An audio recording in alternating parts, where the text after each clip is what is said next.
Et je rejoins maintenant mon collègue Patrice Roy, qui est à Kiev actuellement. Patrice, les Russes affirment avoir fait une autre percée importante en prenant le contrôle d'une toute petite ville, la ville de Krinky. Oui, Krinky, qui était de l'autre côté du Dniepr, ce fleuve là, qui traverse le pays.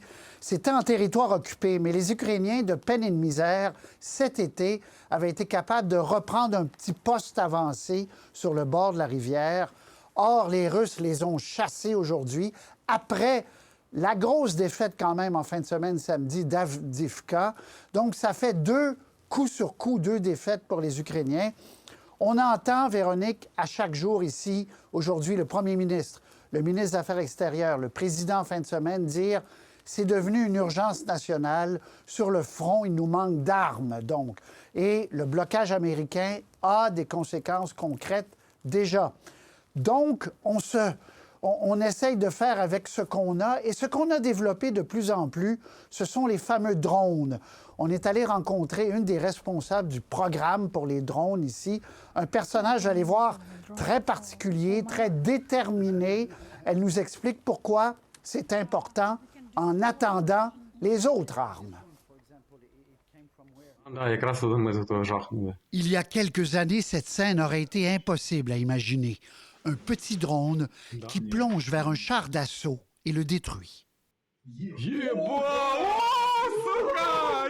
Les drones n'ont jamais été autant utilisés que dans cette guerre en Ukraine. It's impossible to beat such a huge army. That's why we started to protect ourselves by technologies. Maria Berlinska nous avait donné rendez-vous dans un bureau discret de Kiev, où son groupe gère le nouveau programme qu'ils ont appelé « Drone pour la victoire ». Ces petits drones qu'elle nous montre seront assemblés avec des charges explosives. We can destroy tank or even a howitzer. You can destroy a tank? Yeah, by this drone. Costs only $500-600 or even less. It's very cheap technology. Fière, elle nous raconte que près de la Crimée, ces drones ont pu détruire 12 chars d'assaut russes en une semaine. We stopped more than a dozen of tanks and armored vehicles by these drones. Я вам сьогодні коротко розкажу 3 історії. Maria Belinska est un personnage connu en Ukraine, une des femmes combattantes de la révolution 2014 où les Ukrainiens ont chassé du pouvoir le président pro-russe. Le début, en fait, de toute cette guerre avec la Russie. Femme engagée, ancienne militaire, avocate, elle avait même été pressentie pour devenir ministre de la Défense. How many drones do you need? Millions. Millions. Millions per year. Le programme a décollé de manière spectaculaire. Dans les garages, les cuisines, des citoyens ordinaires se transforment en assembleurs de drones.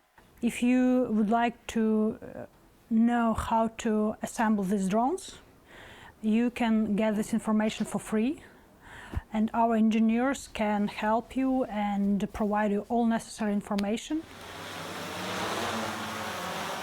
Sur le front, désormais, chaque bataillon est accompagné d'un opérateur de drone. Plusieurs types d'engins sont utilisés, des petits, d'autres, comme les 800 promis par le Canada pour la surveillance, et même sur l'eau, une motomarine téléguidée qui a détruit un navire russe en mer Noire le 1er février dernier. Quelques centaines de dollars pour un drone comparé aux 200 000 $ pour un système anti-char Javelin. L'armée ukrainienne dit faire ce qu'elle peut avec ce qu'elle possède. Mais on ne gagne pas une guerre avec des drones, d'où ces appels pressants pour du matériel militaire qui tarde à venir. My main message to Western politicians, please don't waste fucking time.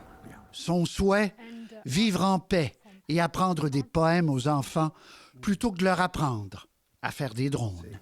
Apollinaire, sous le pont Mirabeau. Coule le sang, et nos amours fait-il qu'il m'en souvient. Vient la nuit sans l'heure, les jours s'en vont, je demeure. Thank you very much. Merci beaucoup, monsieur. Thank you very much. Merci beaucoup. Wow, c'est vrai que c'est un personnage particulier, cette femme-là, une femme forte. Hein? Et puis, vous avez rencontré aussi un Ukrainien qui est impliqué dans la reconstruction de la ville d'Irpin, également au parcours surprenant. Oui, tout à fait. Serge Reva, qui, on va passer de Apollinaire à Hergé. On l'a rencontré au café Tintin, c'est très surprenant, en plein Kiev. Pourquoi on l'a rencontré là? C'est qu'il est traducteur. Il est en train de traduire des albums de Tintin. L'île Noire est celui qu'il a terminé maintenant. Et il va nous amener ensuite à Irpin, mais d'abord un peu de lumière dans cette ville quand même douloureuse. Sergueï Reva, merci de nous recevoir. 2 ans de guerre, vous êtes fatigué, vous êtes... Il y a de la fatigue forcément quand ça dure 2 ans, mais je pense qu'on est tout de même déterminé à continuer de se battre pour l'Ukraine, mais surtout de continuer à vivre. Continuer à vivre. Oui. C'est ça qui est frappant à Kiev. Les gens vivent. Bon, c'est une évidence, vous allez me dire, mais la ville continue à vivre, à grouiller. Exactement. Et je pense que quand une personne arrive à Kiev, elle pourrait quelque part ne même pas se rendre compte qu'il y ait une guerre, parce que la vie quelque part est presque normale. Tout est ouvert, les gens se promènent. La littérature comme l'art, c'est un peu une lumière dans le brouillard. Café Tintin, c'est quand même étonnant. Racontez-moi, on trouve un café Tintin ici, en plein centre de Kiev. Exactement. Il y en a qui vont peut-être dire que c'est pas le moment de développer la culture, mais moi je pense au contraire que c'est ce qui fait notre force et c'est ce qui fait partie de cette résilience ukrainienne. C'est-à-dire que même en période de guerre, on est capable de promouvoir la culture. Alors ça, c'est de l'ukrainien. Exactement. Ce n'était pas traduit avant, là. Ça n'existait pas. Oui, alors moi, c'est une histoire très personnelle parce que j'ai passé une partie de mon enfance en France.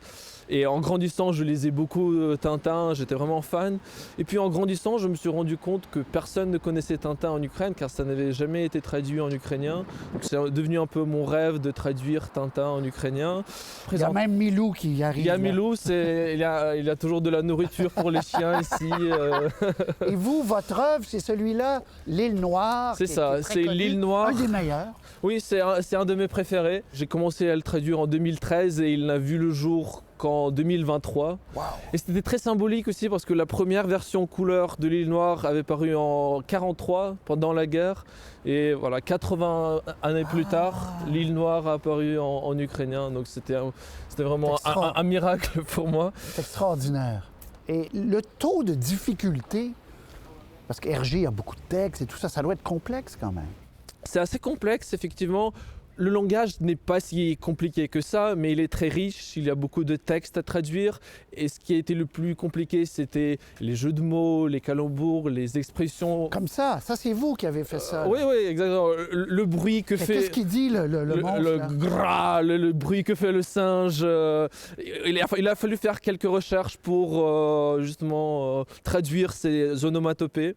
On espère que d'ici quelques années, on pourra traduire toute la série, parce que pour l'instant, il n'y a que 3 qui ont paru. Donc moi, ça me fait énormément plaisir que les gens de Kiev puissent se promener ici et voir quelques bulles de cette BD. Avec raison.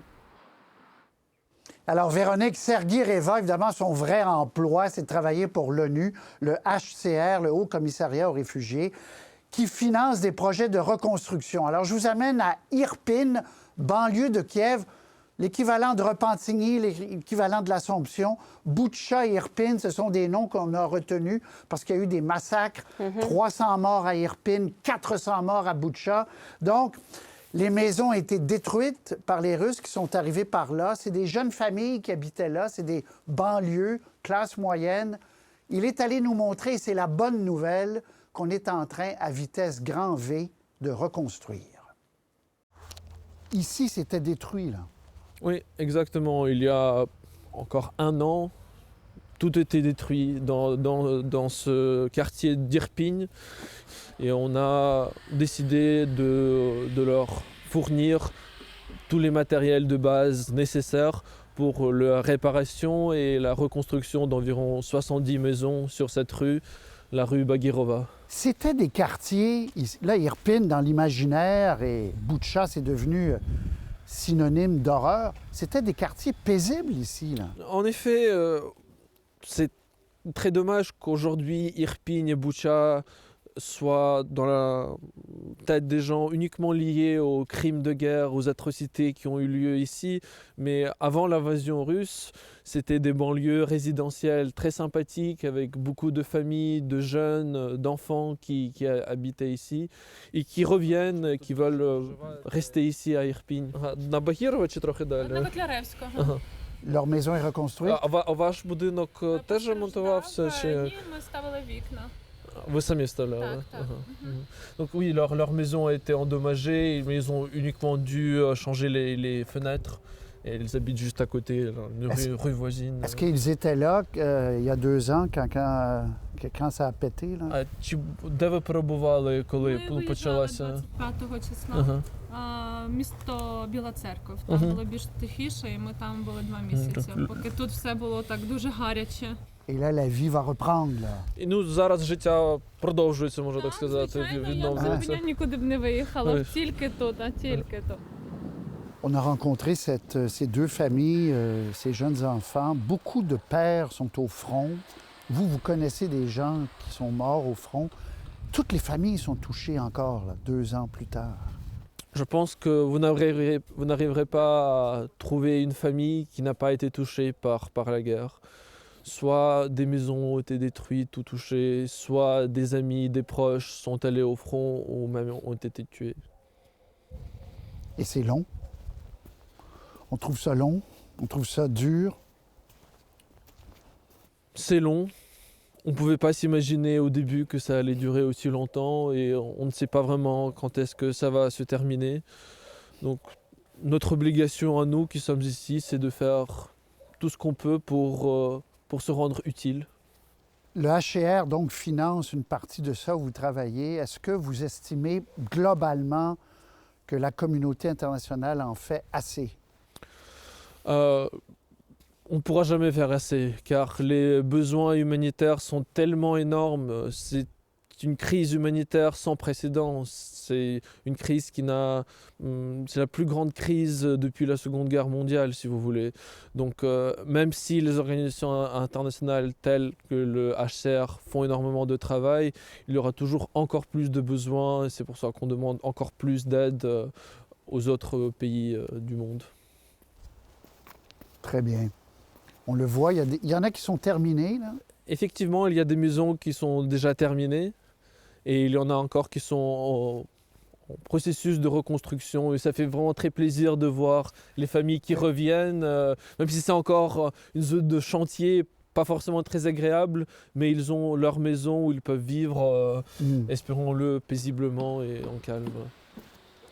Serguy Reva, merci beaucoup. C'est vraiment, ça nous donne une très bonne idée des défis de ce que vous faites ici. On vous souhaite quoi? Si on peut émettre un souhait, c'est de parler encore plus de l'Ukraine parce que la guerre continue, les besoins sont là et on a toujours besoin de l'aide du Canada et des pays occidentaux. Vous ne voulez pas être oublié. Exactement. Il ne faut surtout pas oublier cette guerre qui continue et qui fait des ravages. Et on le voit bien sur le terrain. Venir ici, c'est autre chose. Je suis très heureux de pouvoir l'avoir. Merci Patrice. Merci à vous. C'est incroyable quand même, des familles comme ça qui retournent avec leurs enfants. Je veux dire, on les a vus, les images atroces, là, les crimes dans ces villes-là. Il y a probablement des gens qui ont un genre de choc post-traumatique, mais ils retournent quand même. Ça prend vraiment une résilience, une volonté de retourner à la normalité là-bas, là. Et Serguy Reva pourrait être ailleurs en Europe parce que, comme il travaille à l'ONU, il aurait pu partir. Lui, il est né ici, il veut rester ici. Il nous a dit, moi, c'est important, j'ai des amis qui sont morts, mais je vais rester à Kiev. Il est resté depuis le jour 1 à Kiev. On a assisté, Véronique, à quelque chose d'extraordinaire. On va vous présenter ça demain. Savez-vous que les 43 théâtres, il y en a peut-être plus que ça, mais de Kiev, sont pleins à craquer pour les 6 prochains mois. Les gens, depuis le début, depuis un an et demi, je vous dirais, veulent retrouver la culture ukrainienne. Il y a un élan vers le patrimoine ukrainien, la culture ukrainienne. Les théâtres sont pleins, on va dans les musées. On va vous montrer demain aussi comment on a vidé en catastrophe un musée qui est resté vide et son directeur nous explique qu'il fallait aller cacher les artefacts pour que les Russes ne les volent pas. Demain, donc, un autre rendez-vous, Véronique. Très hâte de voir ça. Merci, Patrice. Bonne soirée. Merci, au revoir. Au revoir.